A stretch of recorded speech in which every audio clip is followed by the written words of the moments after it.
Enkosi kakhulu. Okokuqala mnumzana uNkomo mhlambi sincede senze ingqiqo malunga nendlela mhlambi usuku lwezaphulelo lwalonyaka olukhangeleka lungayo xa sijonga ukuma kwethu kwezoqoqosho. Ingaba mhlambe elixesha lifika apho luyela kulungisa ingxaki yezezimali esijongene nayo apha eMzantsi Afrika? Dadewethu ngase ngisho ukuthi lolu suku lulindeleke kakhulu eSouth Africa.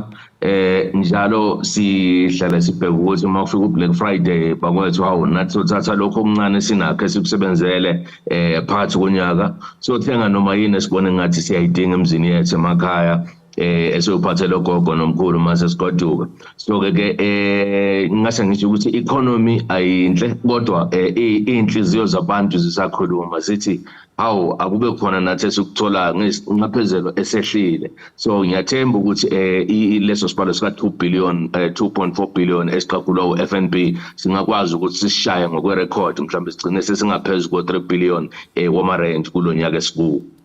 Abantu siyababona into bana baphuma mbombozone zeli befuna ukuthenga iTV, befuna ukuthenga ifridge, befuna nje nempahla njengoka lokhu singena kwixesha lika December. Ingaba ungatsho ngokuzithemba ukuba intengiso zosuku lwezaphulelo ziyinyani kwaye ngokwenene zigcina imali yomthengi okanye ngamampunge lawo? Umbuzo engiwuthanda kakhulu loyo wena dadewethu ngoba phela uma ufika esitolo esithile uthole bedayisa iTV ngo 3000 rands usuke ungazi ukuthi leyo TV bayithenge ngamalini kwasekuqaleni ngaphandle kwesinxephezelo lesi sika Black Friday wodumo ngenze ukuthi bayithenge 1000 rand bese beyithengisa ngo 3000 rand. Uma usufika ke wena kuleso store uyithenga ngo 2500 ujabule ucabanga ukuthi it's a big saving kanti it's not. But ke mina into engayisho ukuthi uBlack Friday bakwethu singawusebenzisa uma kuwukuthi sihlale phezulu kwebudget, sayihlela sayihlunga sabona ukuthi ayicha imali ikhona singayisebenzisa. Umuntu ozolimala umuntu ozothenga hlelanga for iBlack Friday abese esephaphama sebona ukuthi awu nansi Black Friday yoduma sifikile ebengenayo imali ahamba uboleka imali ayifake ezikweletini. Kuhlomula nje bona abadayisi bona dadewethu lezi izitolo esithenga kuzo ibona nje bazohlomula mangabe umuntu ethenga engahlelanga ukuthi makufika lolu suku uzohlomula. Usathetha mnumzana Owen ngomba webudget kuba ke kubakhona abanye umuntu kuthe nje kuqala unyaka wabe ethe nca i-savings zakhe qonje njengoba mhlambe xa kufika iBlack Friday ndizawuzichitha le mali ndithenge mhlambe ezi zinto ndizihlelileyo. Ungathi mhlambe zeziphi ezinye zemveliso ezinokubakho mhlambe abathenga abangaya kuzo ngolusuku lwezaphulelo nalapho ke abangafumana ukwaneliseka kwexabiso lemveliso njengokutshilo mhlambe into bana umuntu uzawufika athi nansi iTV yi3000 ebe engazi into bana mhlambe ibiyimali zeziphi imveliso othi mhlambe abantu mabazijonge kule Black Friday?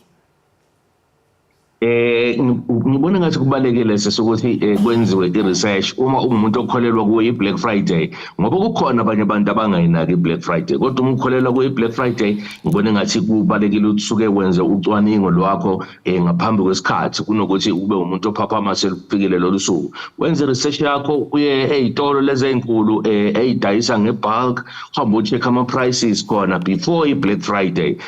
Ungena nakuma retail shops la dayisa ukudla ngoba suke senza suke sisithenga la sihlelela ukuthi uma selifikile lo December sefikile no Christmas sefikile kube khona izinto esiyithenge in bulk sayibeka emakhaya sihlelela lolu suku olukhulu esilubungazayo njengama Africa na wonke umuntu osemhlabeni. Asenze i-research asicwane ngeqala si compare nama prices singadepend ekuthaneni lokho okukhangiswayo yikho okuhamba phambili ngoba abanye abantu abakhangisi kodwa amaxabiso abangaba ngcono kunala esiwabonayo ekhangisiwe. Kanti ke into ebalekile ngizogcizelela futhi ukuthi umuntu akenze isabelo zimali sakhe enze budget. Sikhumbule ukuthi usazophilwa phela bakwethu after uDecember. Ingane kumele ziye esikoleni ngoJanuary kumele ukhokhe ama rent na yonke leyo nto esuke isihleli la emahlombe ethu kumele siyihlelele singa celebrate December sengathi asisezukuphila ngale kwa December. Hey, izabambi kakhulu nyani into bana utye kamnandi xa kufika uJanuary nansi ikhaphetshu kuba uyigcine yonke imali yakhe wayitya kule Black Friday. Ndiyathanda mnumzana uOwen into bana uthethe nathi ngamanye amaqhinga okuthengisa, that is i-marketing strategies. Abathengisi ke mhlambe singathi into bana bayawenza ngokukodwa ngezaphulelo ukonyusa imfuno nengeniso kubo.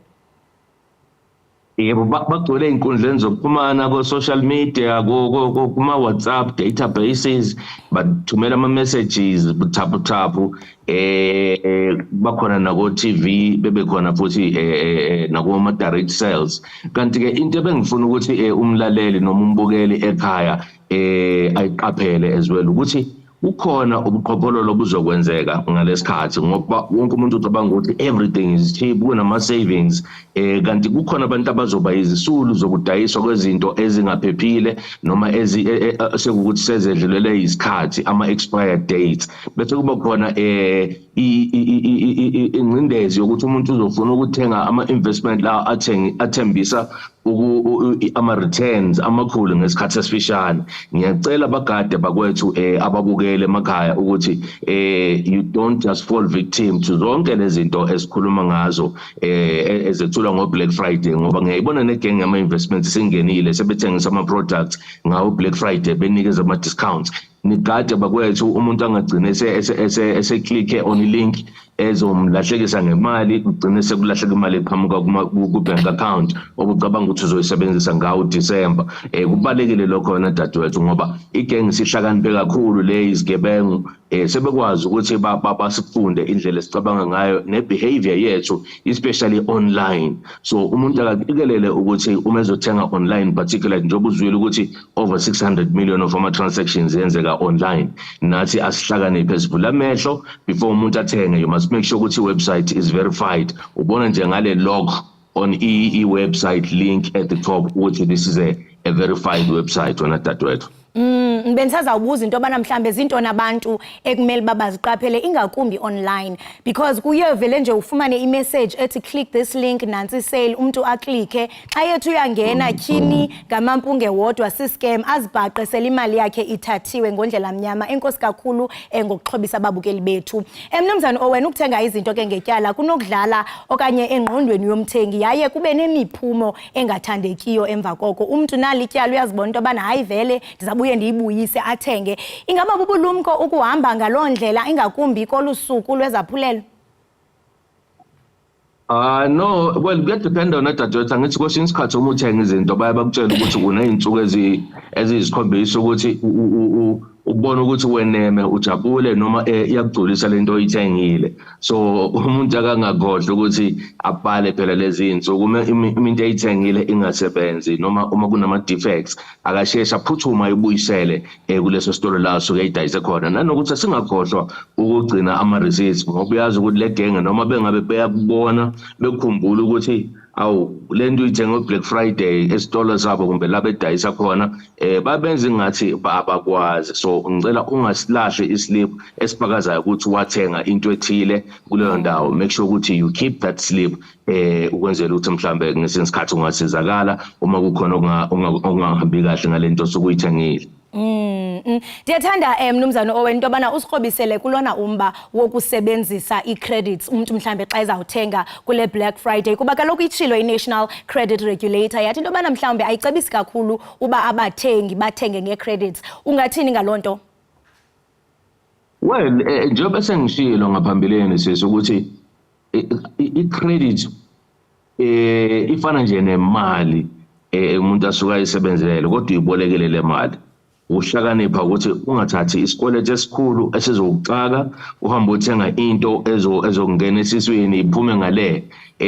You must make sure ukuthi budgeta njalo i-credit you must service isikweletu sakho as regularly as you can ngoba ama interest rates kuma credit cards kukhona ezinye indawo la abathatha u20% dadewethu kanti ke imali uma uyifaka ebank bakunikeza 8% kuphela. Asikhumbule ukuthi i-credit card ngenye indlela yamabhange yokwenza imali okusho ukuthi i-cost of leyo mali umuntu uboleka u10,000 ukhokha 18% to 20%, uphinde futhi ukhokhe le mali osuke uthenge ngayo, which is already escalated ngoba befuna ukwenza i-profit. And siphinde futhi sikhumbule ukuthi ama-credit cards iwona enza abantu abaningi bawele kule ngozi yokuthi babe ama-victims of i-online scams. So asiwasebenzise ngokuhlakanipha bakwethu ama-credit cards. Ungasave ama-credit card details efonini yakho ngoba uma izigebengu zingakuntshontshela ifoni zokwazi ukuthi ithenge izinto nge-cellphone yakho noma nge-credit card yakho. You must not save ama-credit card details noma pins zakho on your cell phone noma kwi-laptop yakho bakwethu. Ngiyazi usuke kubukeka ingathi uzosizakala ngoba usuke usuwagcinile ama-details okuzokwenza kube lula ukuthi uthenge, kodwa ngesinye isikhathi ungathola usuxakekile mabe ngakuntshontshela ifoni umuntu ahamba ayothenga ngaphandle kwemvume yakho. Onendlebe uvile Mnumzane Owen, masibambe kakhulu, sibambe kazibini ngexesha lakho nokuxhobisa ababukeli bethu ngale mini yanamhlanje. Enkosi kakhulu. Right, ngiyabonela sisayithini bomtho. Enkosi kakhulu. Right, mbukeliwe Ekhaya Jikelele lo ke ingcali yezoqoqosho Mnumzane Owen Komo esikhanyisela ke malunga nendlela esinokuba nobulumko ngayo kwincitho yethu njengoko kaloku siqala ukuthenga imveliso ngeBlack Friday eqala namhlanje. Khumbula mbukeli uJanuary uyeza, ngoko ke bathi ke ngamangesi spend your money wisely. Kanti mbukeli ngoku masithi qhwi sijonge kaloku into yokubana kuqhubeka ntoni kwisimo sezulu.